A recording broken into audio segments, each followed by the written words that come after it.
Hey guys, if you want to help us out, we are on Patreon. You can go to patreon.com/7lamb. That's the number 7 LAMB, and you can donate as little as $1 a month, and it all goes to helping create podcasts such as this one. Once again, that's patreon.com/7lamb, the number 7 LAMB.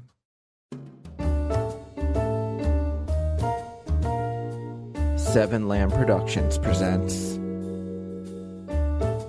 Atlas Avenue Beat. Case 2, The Red Letter. Part 2, The Proposal.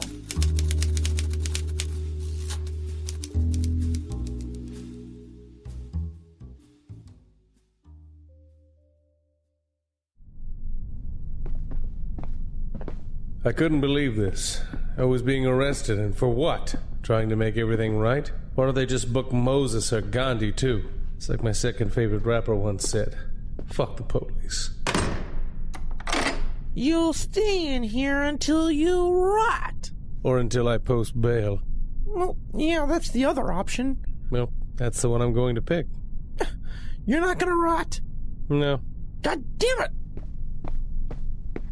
I took a seat on the concrete bench. I couldn't believe it.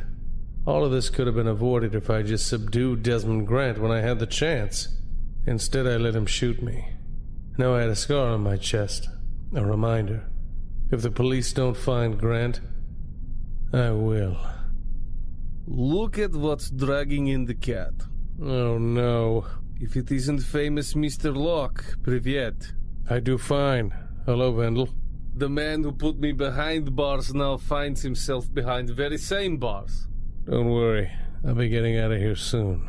That is what they all say. Who's all? The people who used to be in here. So they got out? Duh. Well, then they told the truth. I never called them liars.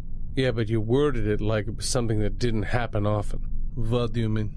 I said, I'll be out of here soon, and you said, well, that's what they all say. This is what they all say. I know, but when you say it like that, it makes it sound like they all say that, but it isn't true. You are confusing. It's your fault. Niet. It is your fault you put words on top of my mouth. What do you mean by that? You say, I will be out of here soon. I say, that is what they all say. You took that as, that is what they all say, but it is not true. I never said that. Thought that's what you meant. But it is not true. I say what I mean. I am man of my word. I would never lie. Oh yeah, you don't lie.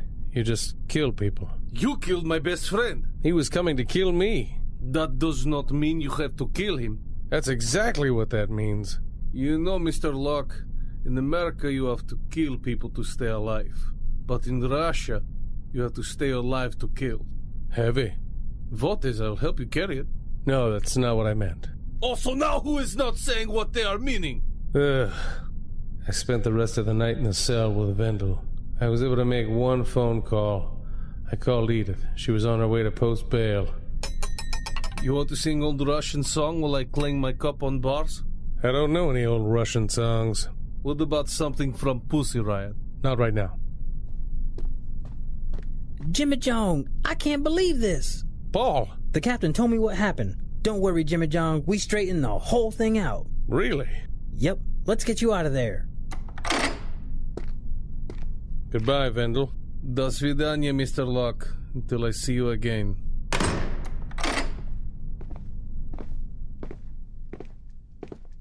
I didn't know the captain would be so mad about you meddling. I wasn't meddling, Paul. I helped you guys solve that crime.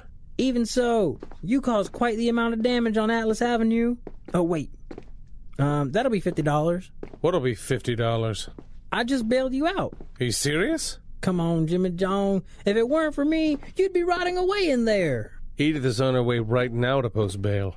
What about $30? Come on. I'm hurting for money, and this weekend is little Rebecca's birthday party. Yeah, Jesus. Here. Much appreciated. By the way, you're invited to the party. Go ahead and buy her something good. Like what? Ooh, she's always wanted a life-size standee of that Walt Whitman. Maybe that was my grandma who wanted the standee. Jeez, I always get them mixed up. Who, Walt Whitman and your grandmother? No, my grandma and my daughter. That's weird. No, what's really weird is when I get my wife and my son mixed up. The stories I could tell. I don't ever want to hear those stories. We left the precinct and headed to Paul's car, which was on the corner. Anyway, you can get little Rebecca anything. A Barbie. A movie. Oh, wait. What about that new hot toy all the parents are scrambling for? I don't know what that is. That thing on the commercial. It's stretchy toy. Girls love it. You can fold it and tie it in a bow. Some even bend it into chair form and they can sit on it. I have no clue what you're talking about. Oh, what's it called? I'll just grab a Barbie. I think she'd really like this new toy if you can find it. It starts with a B. It's always green. It's always green? Yeah. And it lights up. But you can't get water on it. Like Gizmo? Jimmyjong, be serious. Wait. Can you buy a gremlin? They sell those in pet stores? Paul, those are fictional.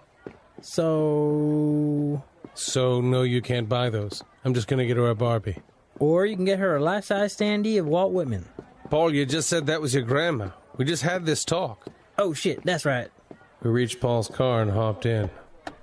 Paul called Edith on his cell and told her not to come. I instead met up with her at the office.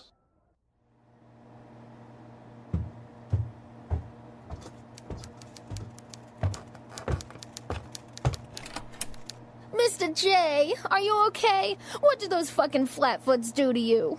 Nothing. I'm fine, Edith. You spent time in the big house. You didn't escape, did you? Are you a fucking fugitive? Are you a badass now? Edith, Paul got me out. Everything's fine. There's just one rule now. I have to stay away from the O'Reillys. Good. Fuck that Natalie slut. Not just her, all of them. They don't want me interfering in official police business. Why did you scrunch your fingers like that? I was doing air quotes. Why? I was mocking official police business. You are a badass now. Edith. So, no more Desmond Grant. We'll see about that. I still have some unfinished business with him. The monkey heart? The monkey heart. What about that other whore bag? Who? Julianne Goode, the whore with the dead fiance. Word around town is she's a total slut bag. Now, when you say around town, you mean around the office? Yup. So you think she's a total slut bag? Yup. Don't you think maybe you're just jumping to conclusions? Yup. The right ones. I don't feel like debating who is and who isn't a slut bag, so I let it go. Instead, I grabbed my things and took off for the day.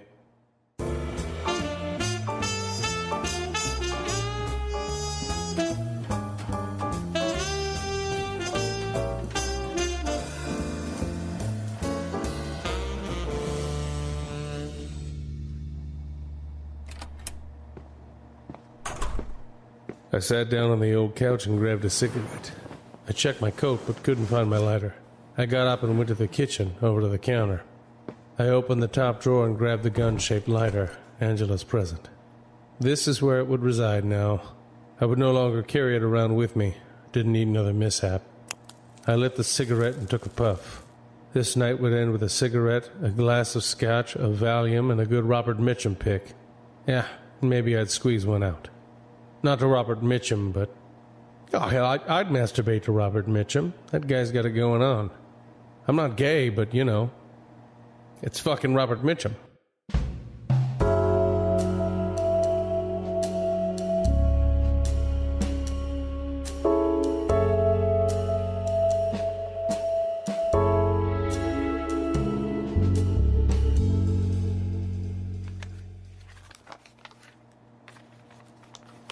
I spent the next morning going through the rest of my messages. I also spent a good time reading the newspaper. As much as I needed to keep up to date on current events, I actually hated reading the newspaper. The articles were always so horribly written. At 11:30, I called Miss Julianne Goode.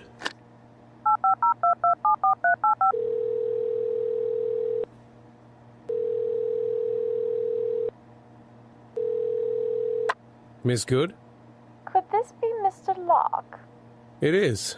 I was wondering if you'd like to grab lunch. I'm in the middle of filming at the moment. Oh? Perhaps one?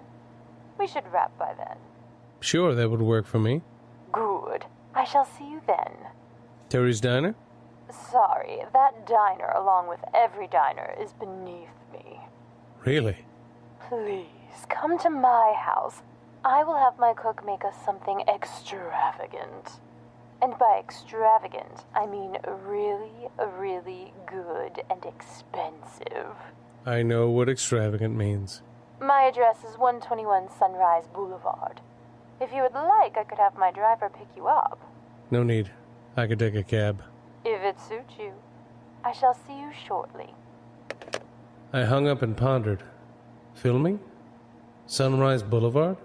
I did read something in the paper today that said that Kenneth Heights was becoming a popular area for film. I grabbed the newspaper and flipped through. There it was.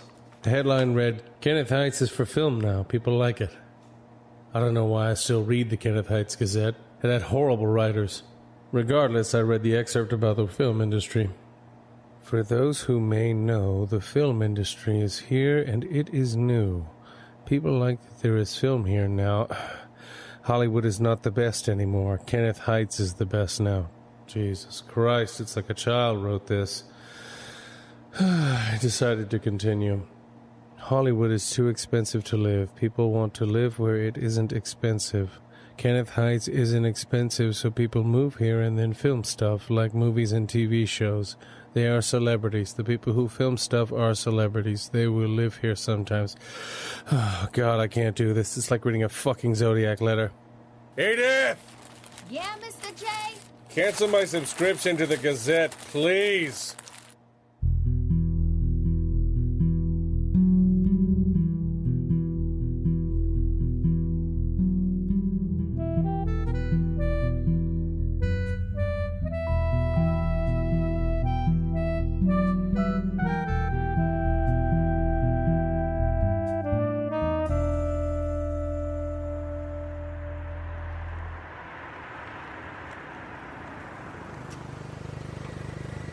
Here we are. That'll be $24.60. I paid the cab driver and got out. It was 1:05. I was a tad late. Miss Julianne lived in a lavish mansion, but it was old, rustic, and somewhat creepy. It sat on top of a hill like the Bates Motel, with dead trees and tall brown grass covering the yard. I walked up to the cobblestone driveway and up to the front door. I knocked 3 times like Tony Orlando taught me. Of course, this wasn't a ceiling, but that was a dumbass lyric.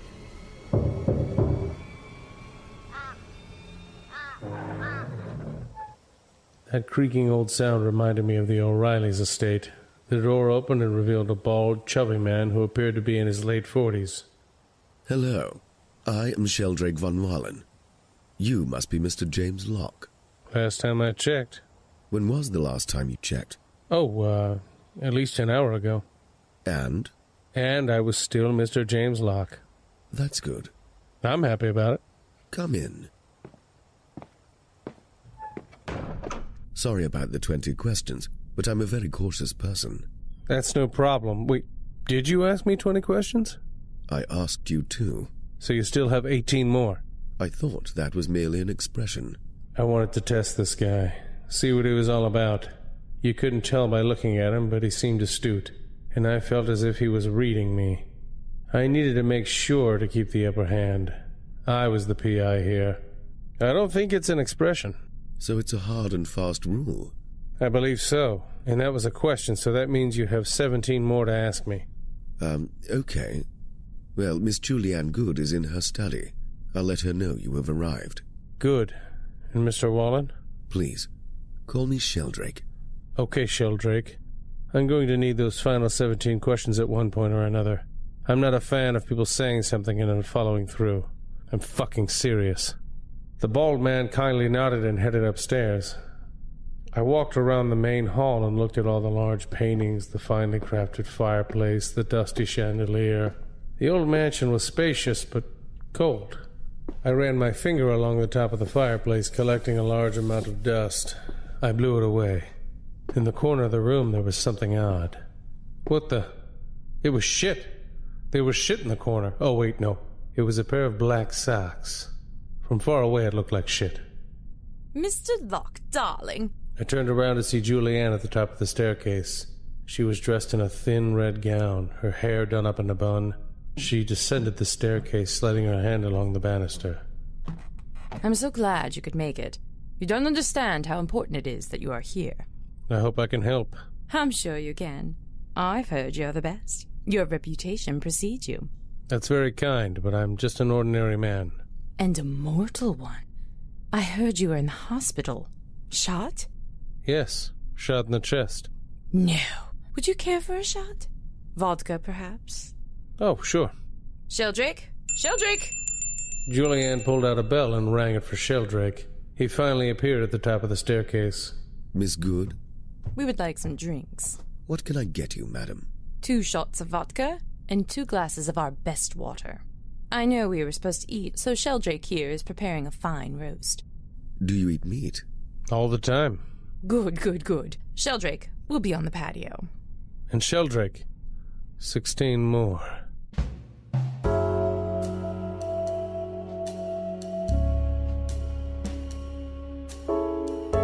We sat on the patio, sipping shots and eating roast.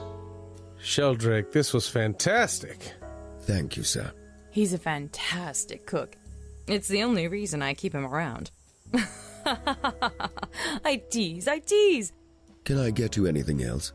I'm fine. And that makes 15 left. Would you care for another shot? No, I shouldn't drink anymore. No. I mean, would you care if someone shot you in the chest again? Oh, yeah, probably. It's amazing you are still at the job. It's what I was meant to do. Now, should we get to business?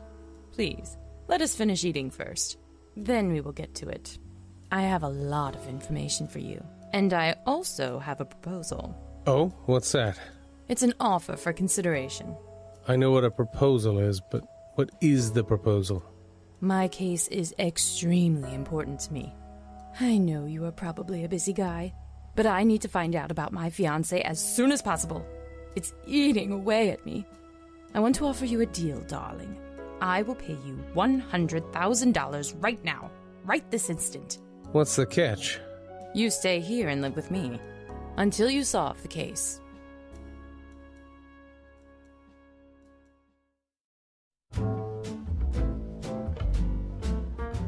Atlas Avenue Beat, written by Robert M. Lamb, edited by Dylan Whitehead, starring Jack Austin as Locke, Amy LeRae as Edith, Jose Caraballo as Paul, Brian Messick as Arthur, Gina Coyle as Julianne, Lucas Webley as Sheldrake and Dr. Doctor, and Stacy Patrone as Jane. Co-starring Robert M. Lamb, Alexander Dottie, Gareth Thomas, Hope Ennis, Dylan Whitehead, Shannon McCarthy, Ricky Lehner, Shannon Lee, Seth York, Amber Simpson, Chris Davis, Ashley Cardasano, and Curtis Edwards. Music provided by Kevin MacLeod of Incompetech.com. If you enjoy this podcast, don't forget to rate and review. Also, check out www.7lamb.com for other podcasts such as this one. You can also follow us on Facebook at facebook.com/7lambpodcasts and on Twitter and Instagram at 7lambpodcasts.